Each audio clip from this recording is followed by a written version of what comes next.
graça e a paz do Senhor Jesus Cristo. Alguma vez na sua vida, você já ouviu alguém dizer que Jesus promete em sua palavra que se você colocar o reino dele e a sua justiça em primeiro lugar, ele vai conceder tudo o que você quiser? Você já ouviu alguém dizer que se você fizer a obra de Deus, está garantido que você terá tudo o que desejar o seu coração e pensar a sua mente? Ou seja, se você realmente colocar o reino de Deus e a sua justiça em primeiro lugar, que tudo o que você quiser está garantido na palavra de Deus? Bom, se você ouviu este tipo de promessa, talvez a pessoa que te prometeu, que te deu essa promessa, usou um texto de Mateus capítulo 6, versículo 33. E talvez essa pessoa tenha citado esse texto da seguinte forma: buscai, pois, o seu reino e a sua justiça, e todas as coisas vos serão acrescentadas. Ou talvez essa pessoa tenha citado da seguinte forma: buscai, pois, o seu reino e a sua justiça, e as demais coisas vos serão acrescentadas. Então, meus queridos, se realmente Jesus falou isso, se falou dessa forma, ele nos abre um precedente sem igual. O precedente de que Deus está obrigado a fazer tudo o que eu quero, todas as coisas, ou as demais coisas, se eu colocar o seu reino e a sua justiça em primeiro lugar. E de uma forma negativa, se eu colocar o reino de Deus em primeiro lugar e ele não fizer todas as coisas ou as demais coisas que eu quero, que o meu coração deseja, então eu posso pensar que a Bíblia é mentirosa. E prosseguindo neste pensamento, se a Bíblia é mentirosa, logo o cristianismo é uma mentira também. E prosseguindo mais um pouco, se o cristianismo é uma mentira, então Deus não existe. Então, para que ser cristão? Eu posso me tornar um ateu. Você entendeu, meu irmão? Que nós entendemos a Bíblia, se entendermos a Bíblia dessa forma, de fato, nós podemos chegar a desacreditar nas promessas de Deus. Mas será que realmente a Bíblia fala assim? Será que Jesus prometeu o supérfluo, aquilo de mais supérfluo, de esdrúxulo para nós, o que deseja o nosso coração? Será que foi isso o que realmente Jesus nos prometeu? Então, para rechaçar todo o conhecimento errado sobre esse texto, ou toda a exegese, que é a exegese feita de maneira errada nesse texto, nós vamos ler esse mesmo texto, Mateus capítulo 6, versículo 33, em 4 versões diferentes. E eu peço que você me acompanhe. Pegue sua Bíblia e acompanhe comigo. Mateus capítulo 6, versículo 33. Nós vamos ler nas 4 versões mais conhecidas da nossa língua. A primeira versão é a versão João Ferreira de Almeida, revista e corrigida. Mateus capítulo 6, versículo 33 está assim: mas buscai primeiro o reino de Deus e a sua justiça, e todas estas coisas vos serão acrescentadas. A segunda versão, a versão João Ferreira de Almeida, revista e atualizada. Mateus 6,33 diz: buscai, pois, em primeiro lugar o seu reino e a sua justiça, e todas estas coisas vos serão acrescentadas. A terceira versão é a versão NVI, nova versão internacional. Mateus 6,33 diz assim: busquem, pois, em primeiro lugar o reino de Deus e a sua justiça, e todas essas coisas lhes serão acrescentadas. E a última versão é a versão na Bíblia, na linguagem de hoje. Mateus 6,33 diz assim: portanto, ponham em primeiro lugar na sua vida o reino de Deus e aquilo que Ele quer, e Ele lhes dará todas essas coisas. Então, meu querido irmão, minha querida irmã, nós poderíamos aqui citar outras versões da Bíblia, mas escolhemos essas 4 que são as mais famosas. Em todas essas 4 versões, em todas as outras que você escolher, não está dito todas as coisas, nem muito menos as demais coisas. Jesus não prometeu isso. Em todas as versões está escrito da seguinte forma: e todas estas coisas vos serão acrescentadas. Mas que coisas são essas? O que é que Jesus realmente promete nas Escrituras?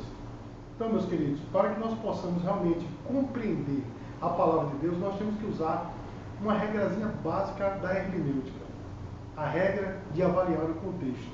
E o que é o contexto? O contexto são os versículos anteriores e posteriores da passagem em questão. A isso, esses versículos anteriores e posteriores, nós chamamos de contexto. Então, para que nós possamos entender o que é que Jesus está prometendo, nós temos que ver o contexto da passagem, os versículos anteriores, o que é que ele promete de fato. E para isso eu vou ler dos versículos 25 até 33.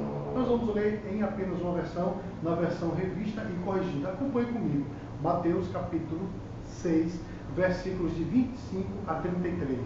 A palavra de Deus diz assim: Por isso vos digo, não andeis cuidadosos quanto à vossa vida, pelo que haveis de comer, ou pelo que haveis de beber, nem quanto ao vosso corpo, pelo que haveis de vestir. Não é a vida mais do que o mantimento, e o corpo mais do que o vestuário? Olhai para as aves do céu, que nem semeiam, nem cegam, nem ajuntam em celeiros, e vosso Pai Celestial as alimenta.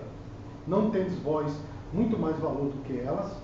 E qual de vós poderá, com todos os seus cuidados, acrescentar um côvado à sua estrutura? E quanto ao vestuário, por que estáis solícitos?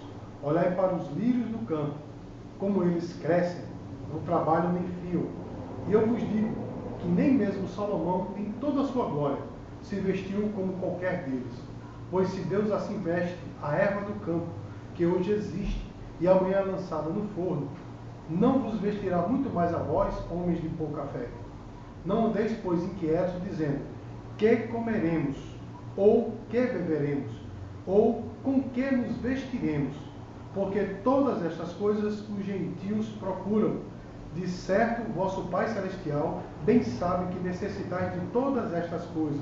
Buscai primeiro o reino de Deus e a sua justiça, e todas estas coisas vos serão acrescentadas. Então, meu amado irmão, o que é que Jesus promete nesse texto? Ele promete, em primeiro lugar, alimentação. Ou seja, ele promete que nós não morreremos de fome. Ele também fala da provisão de água. Ele diz o que beberemos. Então, não morreremos de sede. E por fim ele diz: porque andais ansiosos quanto ao vosso vestuário.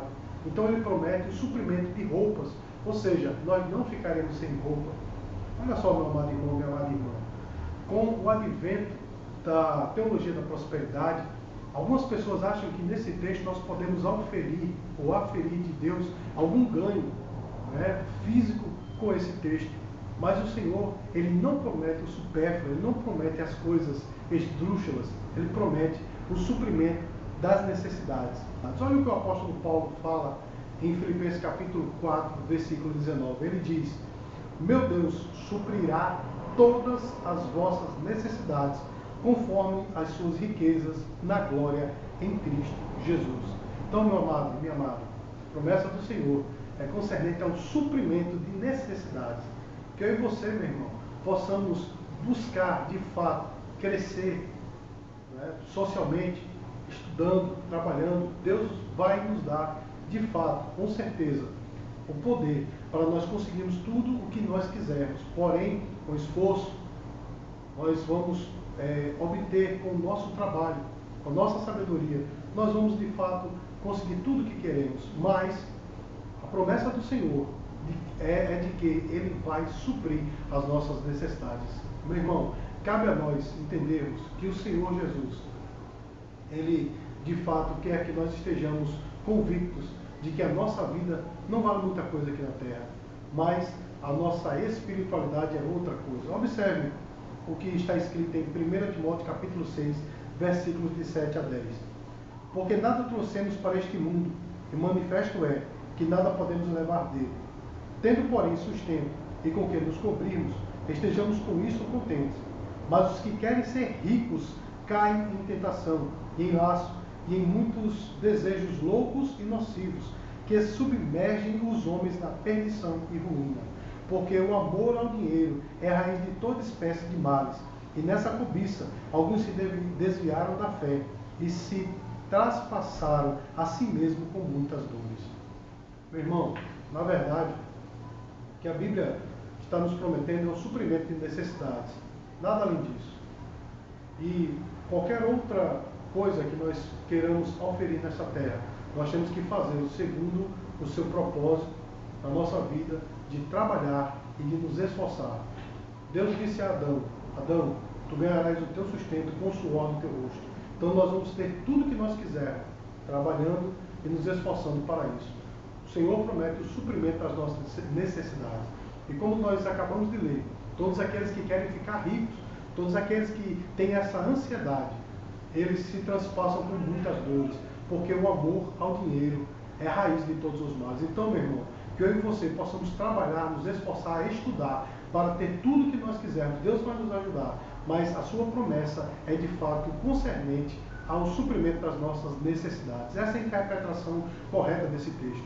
Se nós o interpretarmos de maneira errada, nós vamos abrir um precedente que não foi aquilo que Deus, que Jesus quis prometer para nós. Então, meu irmão, que nós possamos ficar segundo a sua palavra, ou ficar seguindo aquilo que Ele quer para nós, ficar com aquilo que Ele quer para nós. Então, meu irmão, que o Senhor te abençoe e que a cada dia nós possamos interpretar corretamente a sua palavra. A paz do Senhor, em nome de Jesus.